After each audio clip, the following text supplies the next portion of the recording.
The year is 2181, and humanity has moved out into the solar system to establish mining outposts, colonies, and research stations as far out as Jupiter.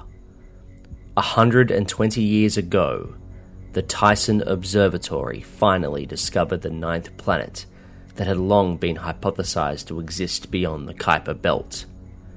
As more detailed observations were made, however, it was discovered not to be a single planet, but two tidally locked planets in close orbit.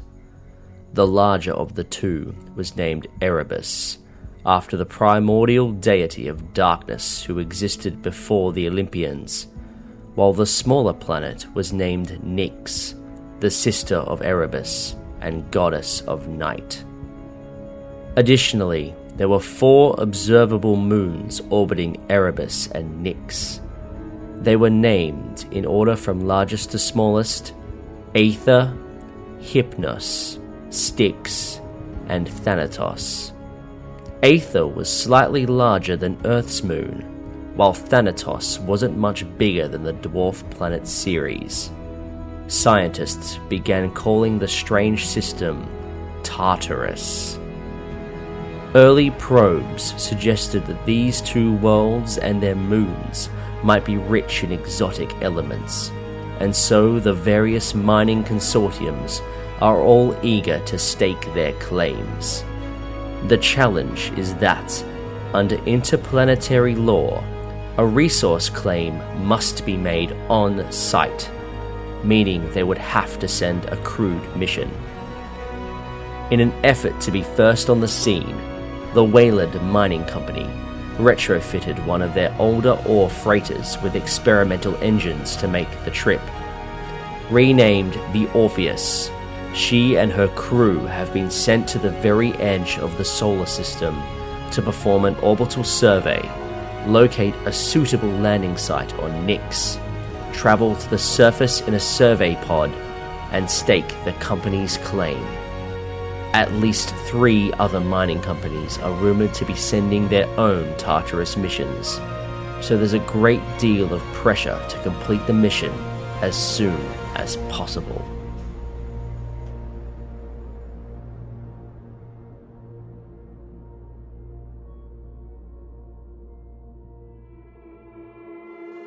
The Fumbled Anthology presents The Tartarus Intercept, a Call of Cthulhu scenario written by Alex Guillot, starring Alex Green as Frank Torrey. I started out just in my mum's place at Ceres. Never visited Earth, although I'd like to, you know. And special guest Evin Donohue as Geronimo C. Atkins. I've only been studying science for, I don't know, my whole life, but something says they're pretty bad. Maybe we should fly directly at it. Liam Braid is your keeper of arcane lore, and everyone else. Part 1. Space Cricket.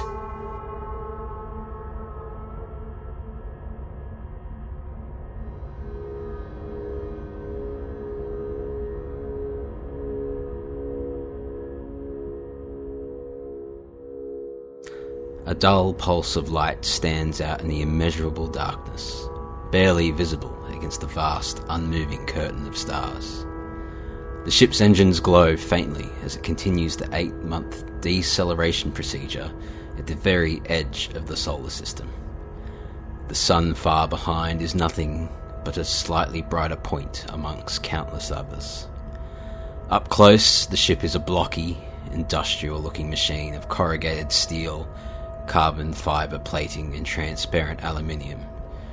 More than anything else, the ship resembles a lopsided dumbbell, with a larger aft section connected to the fore by a narrow, rigid structure. Its hull pitted and scorched with decades of wear, and below the port hatch near the ship's bow is an illustration of a Greek god playing the lyre and the name CCS Orpheus. The blast shield covering the main viewpoint at the front of the ship slowly retracts, Drawing up into its housing, the lights of the bridge begin to flicker and come to life. Small clouds of frozen vapour silently vent from the stern exhaust ports, purging the ship's ventilation ducts following more than a year of dormancy. The hibernation chamber is dim and cold. The alarm tings softly in the background, and you can sense the subtle vibration of the ship's systems through the chamber walls.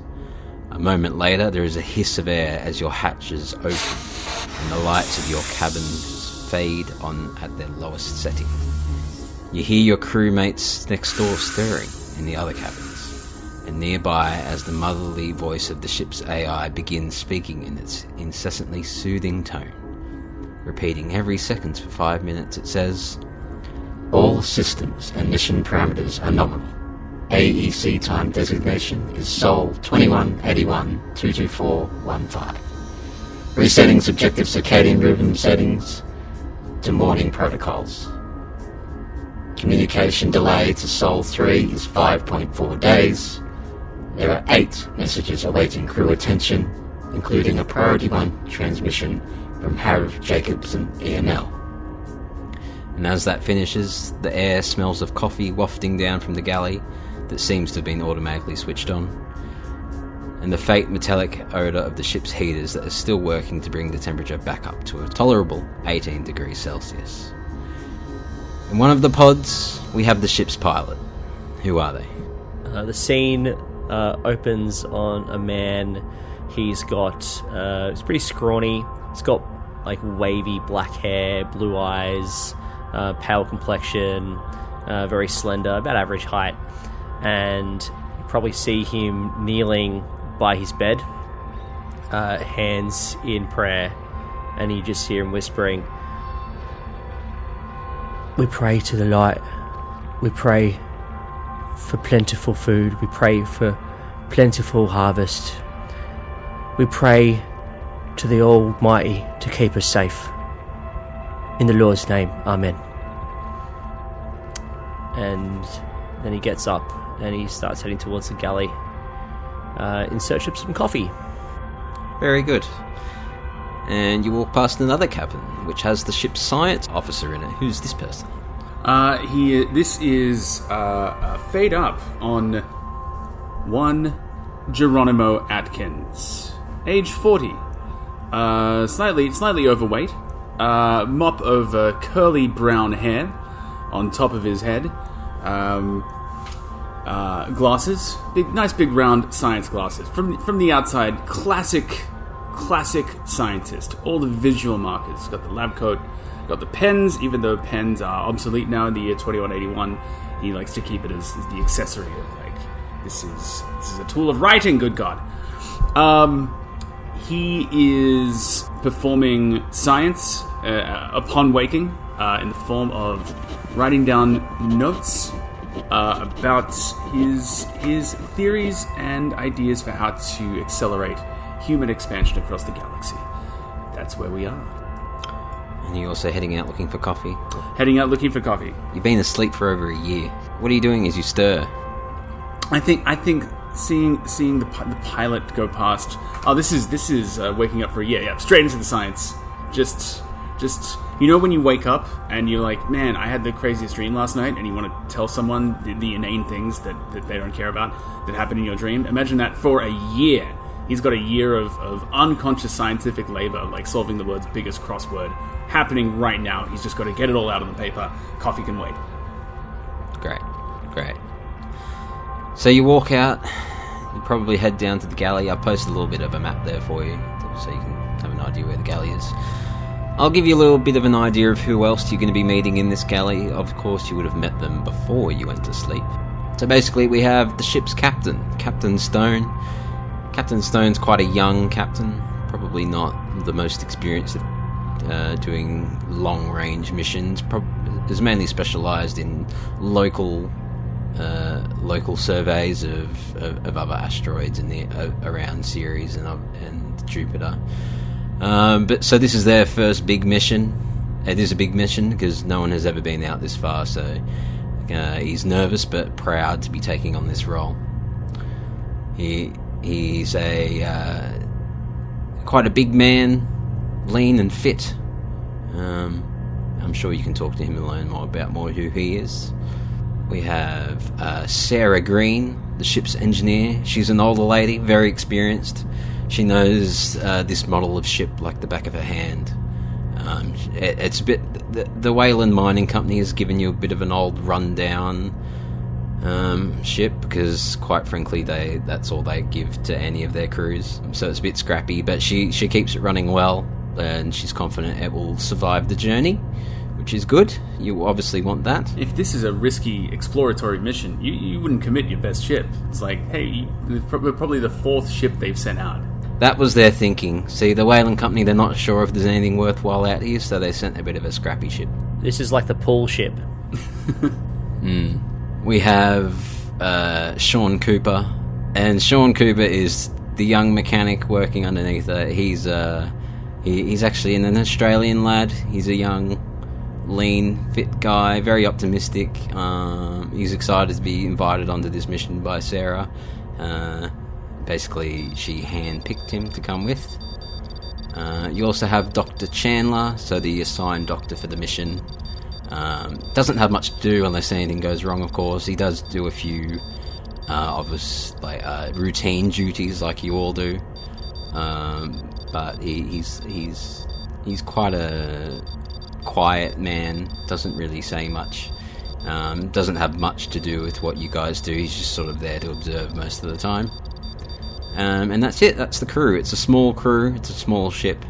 But at the end of the day, this is just a servo mission. So that's all you need. Do we have any robots or pets or anything?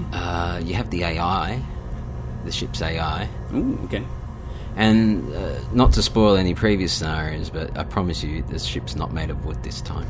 Oh, good. So you all gather in the galley.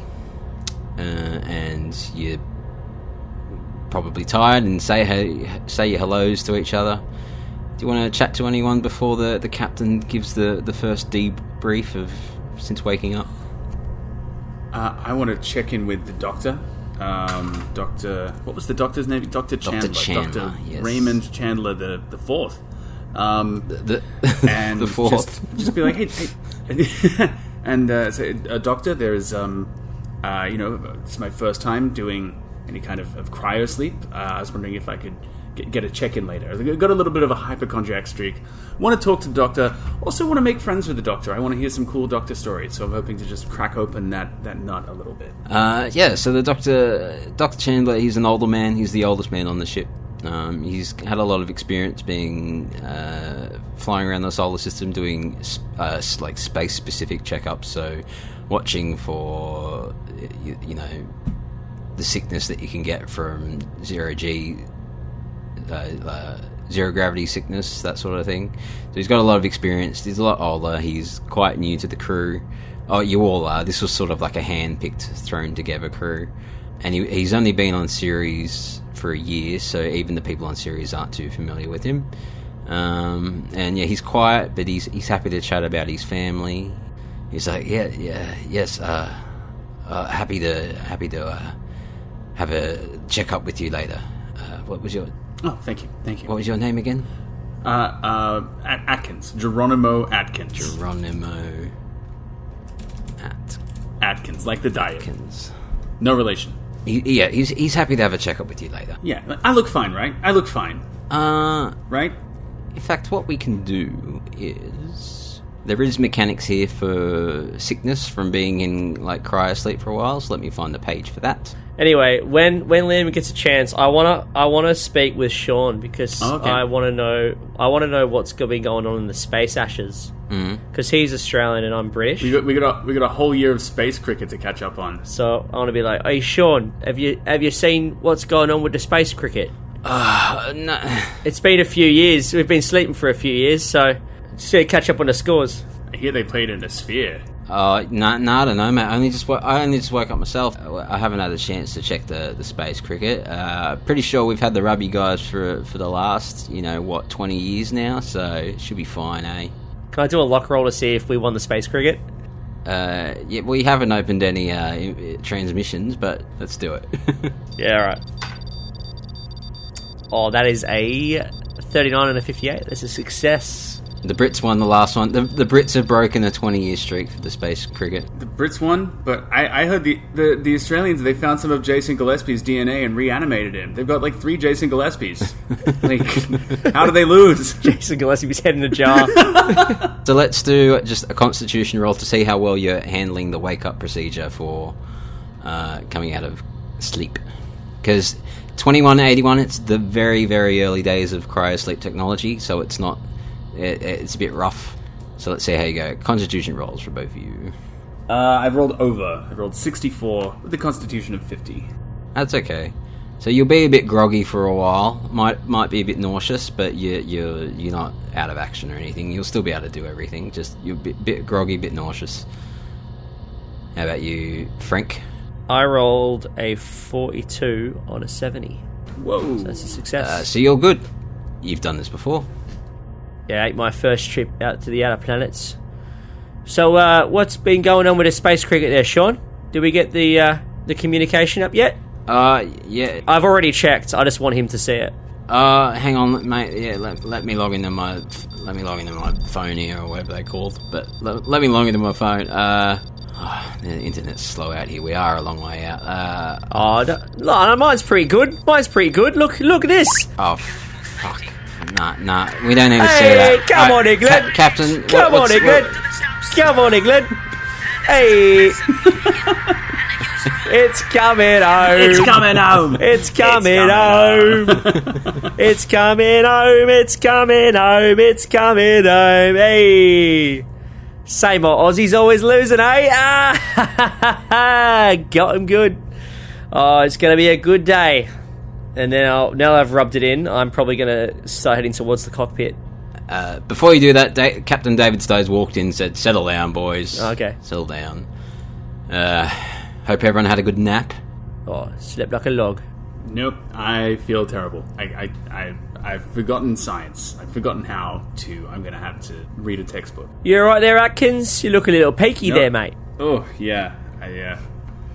Do you have any Gaviscon? It can take a bit to be back to normal, if you can ever feel normal out this far. But, well, I guess none of us have ever been out this far, so we'll see how we cope with that.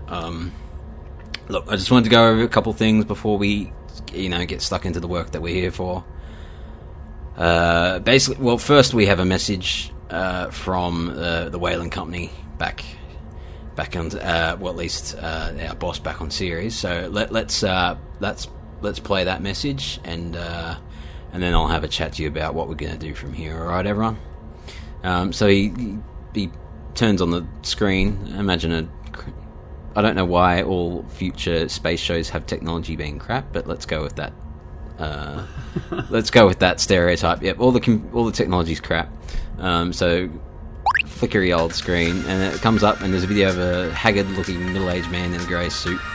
And he looks very tired, and he's just basically reading from a script, a piece of paper, and he's just like, "Good morning, crew. Hopefully this message finds you well, and everything is proceeding as planned. We are having some difficulty maintaining a telemetry link with the Orpheus, and we need you to check the hardware link up on your end. The last unbroken link was received around the time you entered the Tartarus system, so it's possible that the problem is external rather than some internal malfunction. Attached is a news package to bring you up to date on what's been happening over the past year and a half, including the results for the space cricket, as well as several software and navigational updates. Still no word about any other missions to Tartarus. Sounds like we're still the first, although we suspect that other mining companies are all waiting to see what we find, so let's make sure what we do find is worthwhile, and we optimise our earnings from this mission. Look forward to your response. Jacobson out." I just elbow Sean, be like, hey, I bet he's a bit sad about the space cricket as well, isn't he?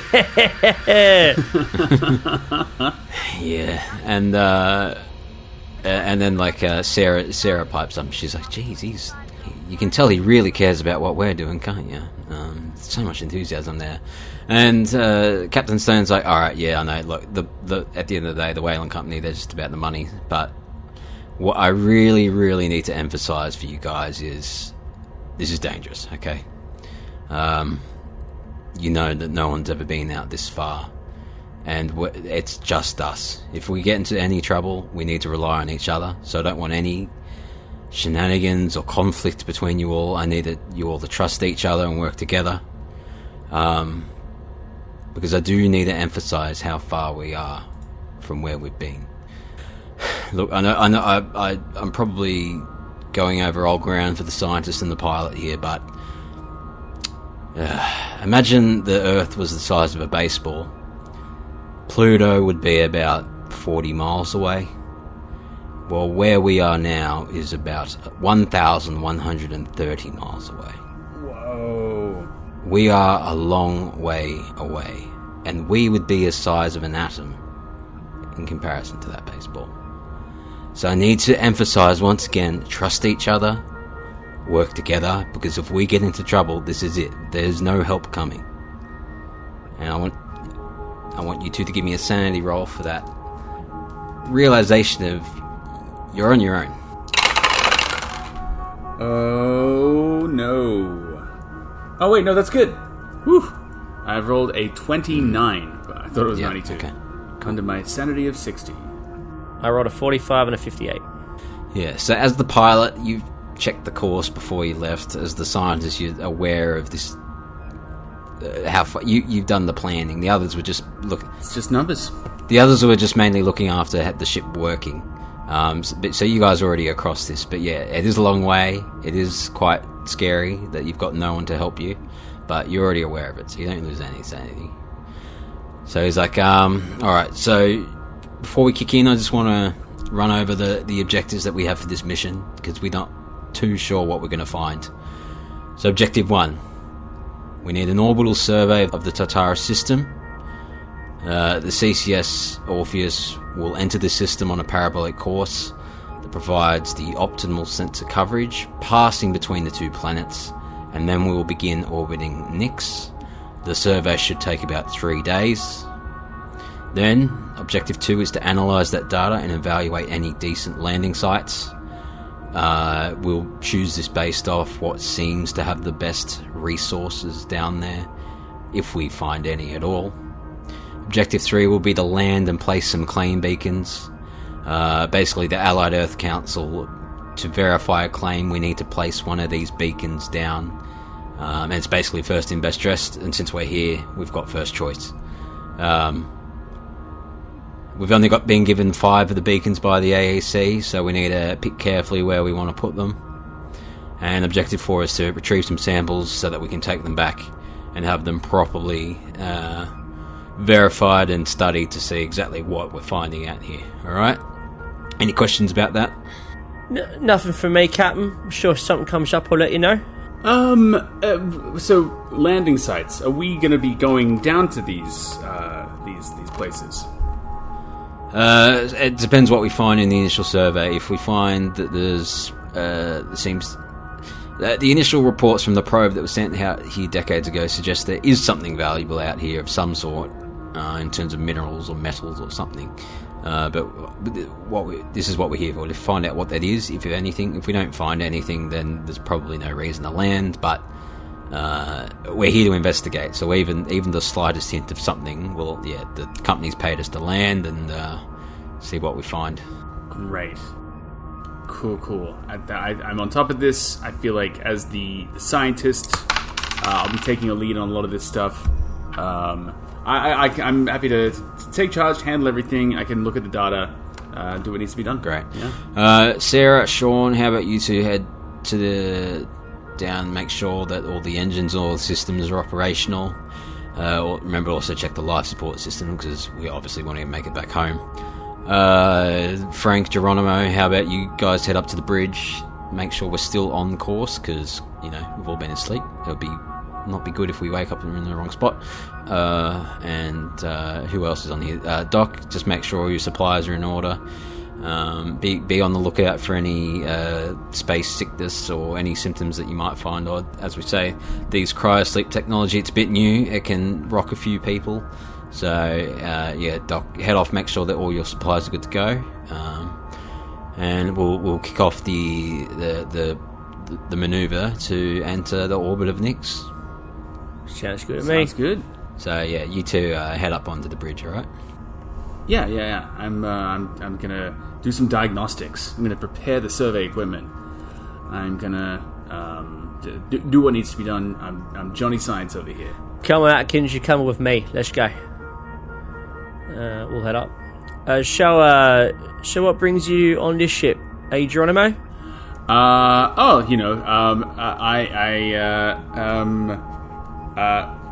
Nothing much. Just excited to sign up for this mission. It is a little it is a blow. It is a bad luck. I actually had a bit of a wager going on the space cricket. I bet on Australia to win. So this is maybe it's a bad omen to start with. Maybe it's a bad omen. Maybe just stop gambling on the space cricket for a while. Maybe that's what brings me out here. Yeah. Oh, how much did you lose on the space cricket? Oh, you don't want to know. Oh. A normal amount. A normal, Right. healthy amount that Right. certainly was calculated to be the optimum gambling size for both enjoyment, the combination of stakes, and in the end, it's really just the feelings that you get from it, right? Yeah. What about you? What brings you out here to the edge of space? I was just saying, shout out my mate Greg. He's got a bit of a gambling problem as well. He used to say a lot of the same things that you did. Oh yeah. As for me, well, look, I've been a pilot my whole life, Well, not my whole life. When I was a little tigger, I probably wasn't a pilot, but so it's everything I've known. I've always wanted to be one, I started out just in my mum's place at Ceres. Never visited Earth, although I'd like to, I've always wanted to visit where my grandparents lived, And he pulls out this looks like a crumpled up postcard that looks pretty similar to like some sort of island nation, like Vanuatu or Tahiti, and he's like, "This here is where my grandfather lives, East London. Ooh. It's a magical place. He used to tell us stories about when we were kids, about all the beautiful sights and sounds, the crystal clear waters, the beautiful vegetation, the colourful people he met in East London. This is the island of Croydon," he says. He said it was a beautiful place and that's where he lived, and I've always wanted to visit. I've always wanted to visit East London. I've never been. I've always wanted to go. That is beautiful. I mean, my father was from Earth. Oh, really? That's where I live now. You've got to go. Whereabouts? The north. The north? It's Canada. Canada. It's Canada. Wow. Yeah. I've It's hot. read about Canada in books. Is that the one with all the moose? Yeah. There's wow. They're like 40 feet tall now. Yeah. Wow, that's insane. So hey, Frank, is it? Frank? Yeah, Frank Torrey, my name. Is this your first mining job? Have you worked for any other mining companies? Deep Star, Biggest Hole? Is it just Wayland? No, I used to work. I did a little bit for the Ceres military. This is my first civilian job. Okay. Yeah. All right. Yeah. So first mining job. Okay. No, I've only So Wayland. I mean, I'm not a big fan of. I'm a big fan of Wayland. What are the other ones? I mean, I've heard of like Big Hole, BP Caltex, all those sort of places. But I mean, wasn't really interested in any of that. Just more a fan of Wayland. Big Hole, Deep Star, BP Caltex, Amazon. No, I'm not a fan of him. Jeff Bezos is great. Jeff Bezos the fifth, bit of a cunt. Doesn't really pay well, It's just a clone, right? I heard the fifth was just a clone of the third. I've heard it's just him.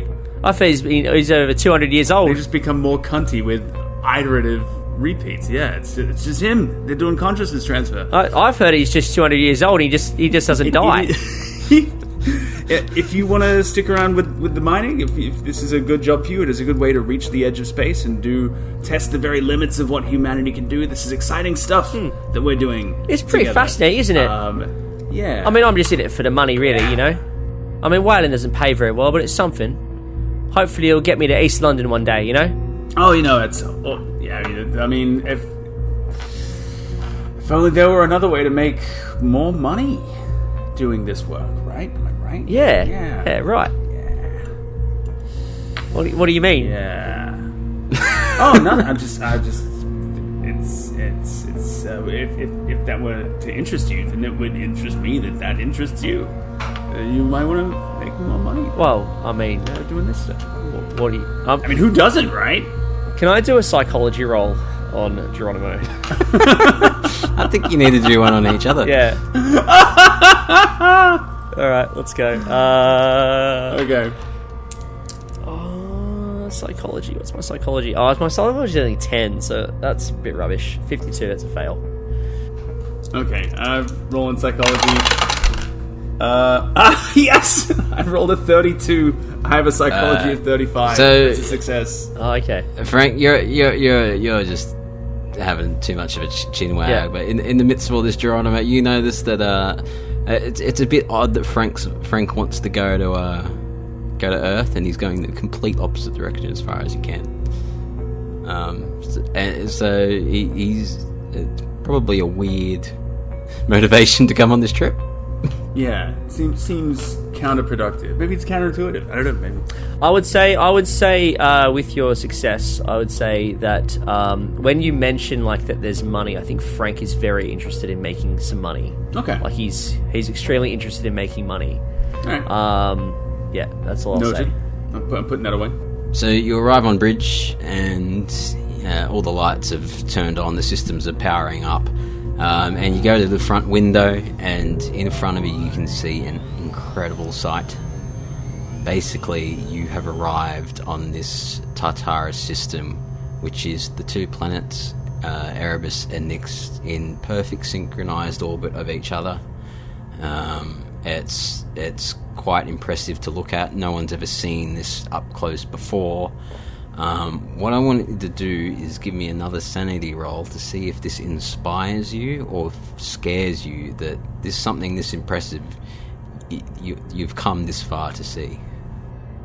Oh yes, that is a 5 on a 58. You're loving it. You're inspired. This is incredible. Whoa. I have gone completely insane. This is 78. I'm going. This is unholy. This is there's something evil about this whole deal. 78 from 60-70. I don't know if you think something's evil, but I think it just dawns on you how far you've come, because for the longest time it was just the sun to Pluto, maybe Planet X, and then all of a sudden here you are in this system of two planets in orbit of each other, but it's still within your solar system. It's just like no one's ever, not too long ago, no one even knew this was here, and you're seeing it up close. And I think that's just, it dawns on you just how much there is to learn about the world still. So lose a sanity for that. Oh no. No. Frank is going to pull out a blue, like, sort of a blue pendant, blue stone pendant. Just give it a kiss, and he's just going to start like quietly praying to himself, like just under his breath. Probably, I don't think Atkins could hear it unless he really listened in. But it just can I do a listening roll now that I've been? Yeah. Go for it. That. 61. No dice. I have a listening of 40. No, I think seeing this stuff, that realization, Liam, is that Geronimo Atkins, as a scientist, had aspired to acquire all possible human knowledge for himself within his lifetime, and is starting to realize that might not be possible. All right. While you're on the bridge there looking out at this amazing sight, give me a spot hidden roll. And I want hard successes. All right. I cannot give you a hard success, I'm afraid. That is a 64 on a 20. I've rolled a 29, and my spot hidden is 55. I've got a regular success. Ooh. How far are you off a hard? 2 points. I can How use much some luck have for you that. got? Do you want to spend the 2 luck? I'm going to spend the 2 luck to make that. Do it. I feel like I should spend that 2 luck. I think my starting luck is 48. Oh, yeah. For the listener, so I'm going to drop that to 46 to make my spot hidden a hard success. What you notice and probably because you're more aware of the science of everything, what you notice is that there's significant lensing happening between the two planets, and you're quite trained in the science of what this could mean, and you think there's a black hole in between the two planets. Ooh. I don't think Frank sees this because he's probably got his eyes closed and he's like deep prayer. You think, hang on, the reason these two planets are in orbit is because they're actually orbiting a black hole. And I immediately say that to everyone around. I say... Well, it's just Frank there at the moment. Frank... Oh, what? What is it? In terms of hazards to avoid, between those two planets there, looks like a black hole. Might not be anything to worry about. But let's just be a little cautious, and let's tell absolutely everyone about the hideous black hole. That seems reasonable. I think the fact that you're flying towards a black hole is worth another sanity roll. Oh no! But you will be rewarded for seeing this in advance at some point. So. Oh no, that is an 82. I have failed. I rolled 83. I failed. You're both heading for a black hole. 1 sanity each, please.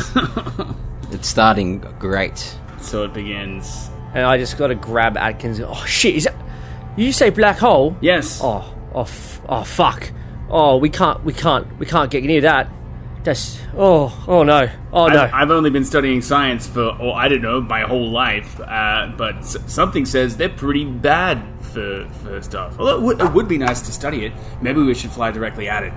Yeah, I think Frank has probably read a manual, like a pilot manual about turning into spaghettification as he goes into a black hole, and he's like, it's just stayed with him. He's like, oh no, I don't want to turn into spaghetti. Don't let me turn into spaghetti, Atkins, please. It's fine, Frank. See, time is relative. So, from our own perspective, our own spaghettification and brutal deaths will be quite instantaneous. It's only from the outside world that they'll watch us suffering, being ripped apart over a course of possibly hundreds, maybe even thousands of years. That is absolutely terrifying. That's oh my god. And at that point, the ship's engines shut down as they were planned to do. That was part of the navigational course. The plan was to shut the engines off to prepare to take the trajectory into orbit. But as the engines shut off, you actually start to accelerate, and it's probably because of this black hole. You might want to tell someone. I think I'm going straight to the captain. Can I can navigate. I can pilot this spaceship. Can I just turn it back on and do a big U-turn, like a reverse? Beep, beep, beep, beep, back up. It'll take you a while to work to do some calculations. So maybe in the meantime, before you roll anything, someone should probably alert someone if you want to. I'm just. Yeah, Atkins, quick! Tell the captain. I might be able to move it from here. I start screaming at the top of my voice. Hole. No, I run to the captain. There's an intercom system. Oh, use the intercom. Ah, yes. Good thinking. You'll make a fine scientist. I put over the intercom. Captain Stone, we appear to be accelerating towards a black hole. The engines have cut off. Requesting permission to do something completely. Send the ship in any other direction. Respond. What are you talking about? This is your chief science officer, your only science officer, Geronimo Atkins. We are rocketing towards a black hole, and I think as captain, you should do something about this. Did you say a black hole? Yes, a black hole. I am going to grab the intercom from Geronimo. Turn the fucking ship around, Captain! You're the We're gonna fucking die! Frank. We're gonna turn the fucking spaghetti, mate! And then the captain's like, alright, everyone on deck now. Everyone. And I mean everyone. So he races up the bridge. Sean and Sarah race up. They're huffing and puffing. And the doctor does too. He's not quite huffing and puffing. He seems quite calm somehow. And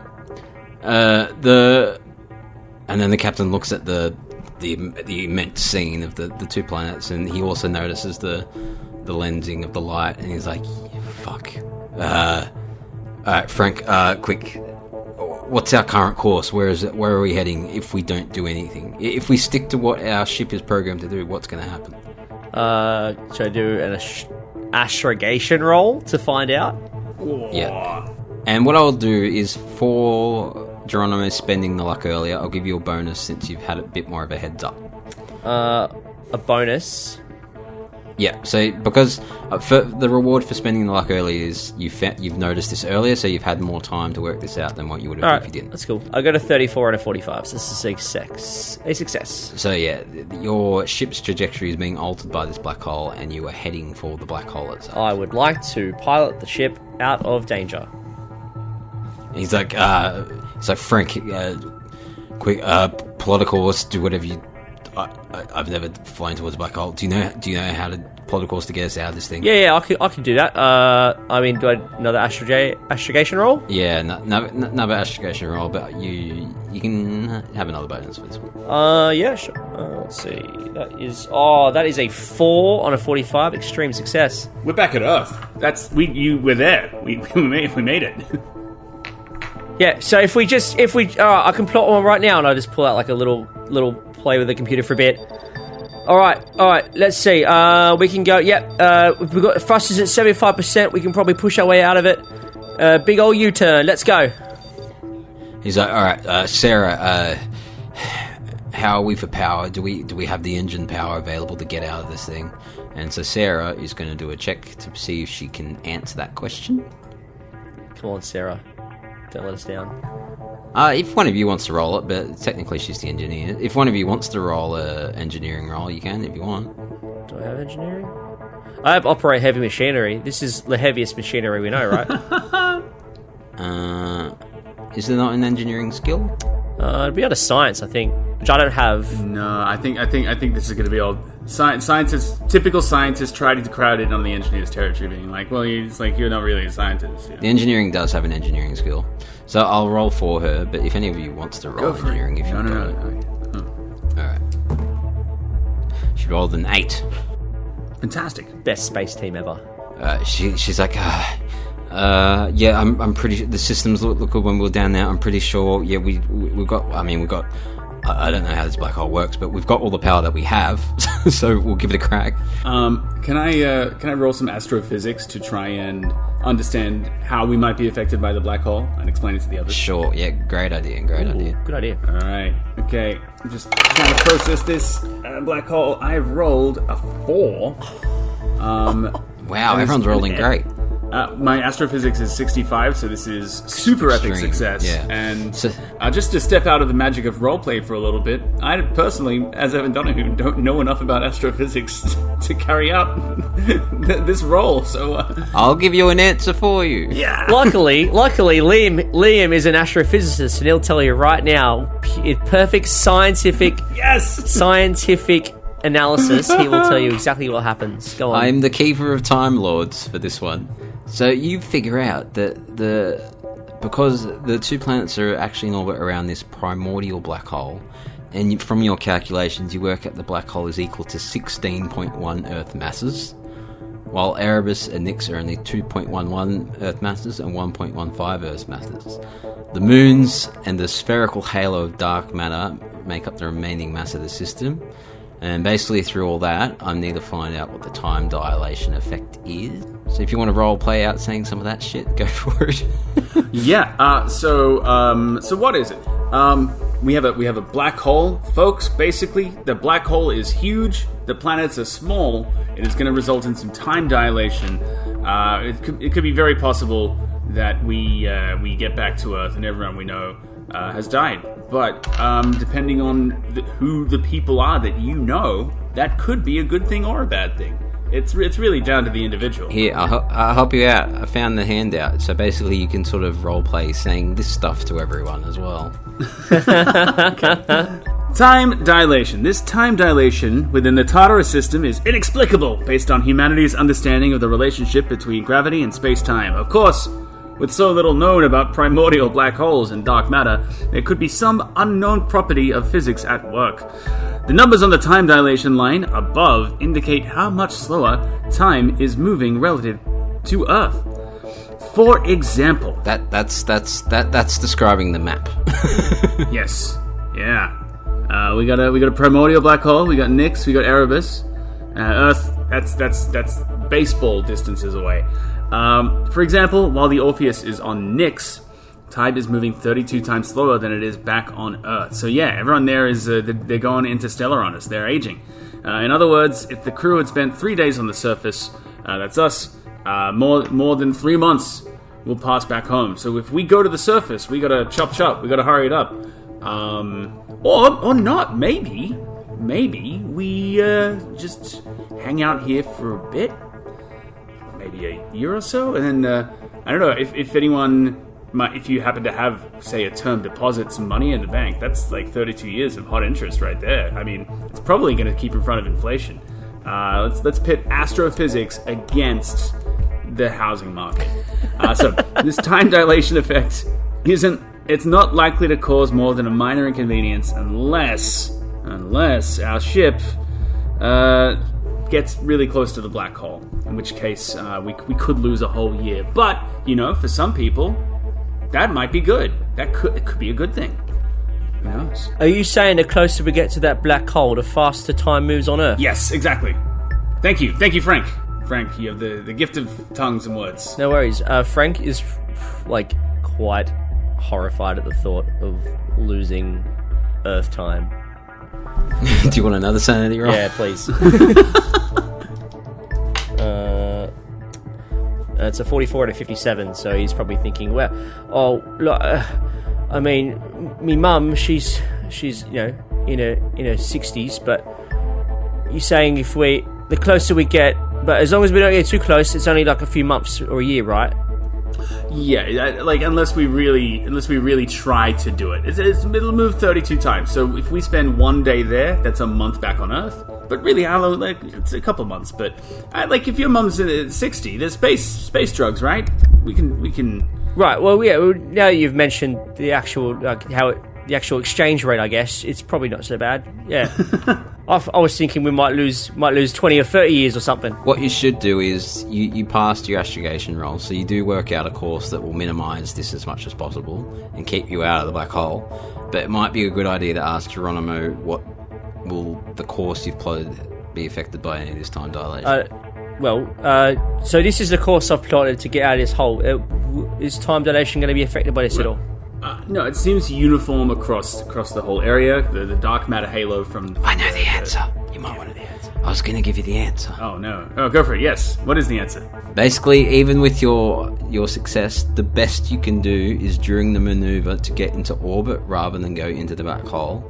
The best you can do is that this 1.5 hour long maneuver will pass 13 days on Earth. That's a lucky number, surely. Sure, didn't they change 13 to a lucky number back in 2094? Oh, that's fine. That's before my time. I wouldn't remember that one. Yeah. I mean, I think I heard it on a space podcast. So basically, this maneuver is the best you can do, but 13 days back on Earth will still pass. Did you fail your sanity roll before?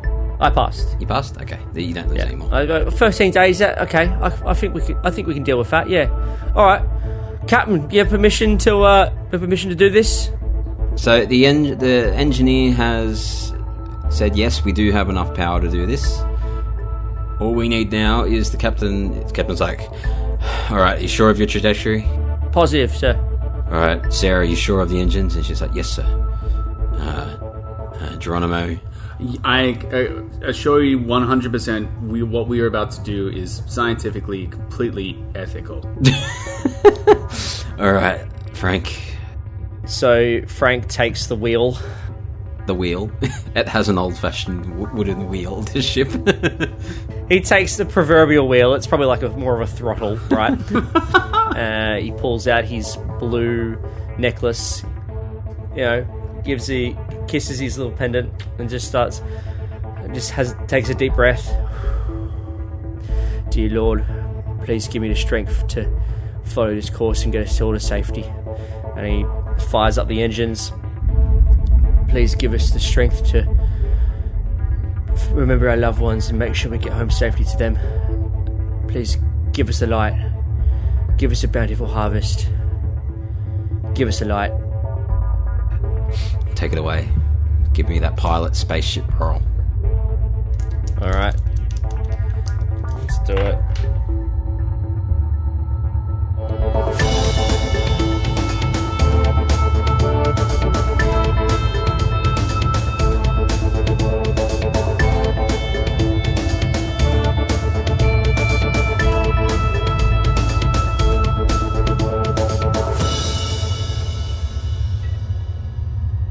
You have been listening to the Fumbled Anthology. New episodes are released every Sunday, and for more information about the podcast, go to fumbledanthology.com. Thank you for listening. See you next week.